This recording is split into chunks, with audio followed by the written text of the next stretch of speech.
Salut tout le monde! Les ingénieurs du gouvernement du Québec sont en grève illimitée à compter de maintenant et ça aura des impacts sur les grands chantiers un peu partout en province. Faut dire que ce sont 2100 ingénieurs qui font partie de l'Association professionnelle des ingénieurs du gouvernement du Québec et ils travaillent en majorité pour le ministère des Transports.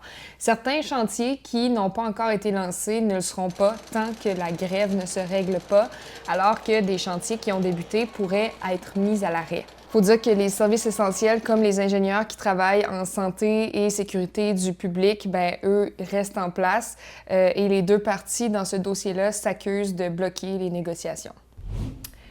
Dès le 1er juin, les nouvelles dispositions de la loi 96 vont entrer en vigueur et la loi 96, c'est la loi sur la langue française qui mise sur un français prédominant.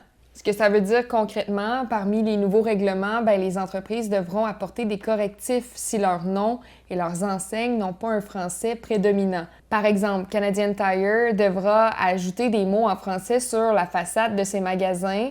Par exemple, écrire quincaillerie en gros. Home Depot devra faire la même chose. Je pense à Winners, Toys R Us. Bref, ces compagnies-là devront ajouter des mots en français autour de leur nom. Et ce, oui, sur la façade des magasins, mais aussi sur leur emballage, par exemple. Ça va représenter des gros coûts pour certaines entreprises, mais le gouvernement du Québec a déjà affirmé qu'il ne reculera pas sur ces nouvelles dispositions-là. Hey, je suis rendue à l'extérieur, tout le monde. Il fait pas super beau. Mais si je vous dis 8876, ça vous dit quoi?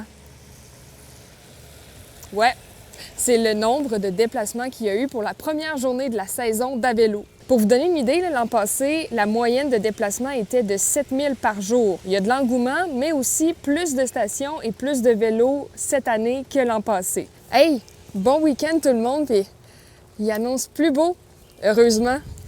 Bye bye!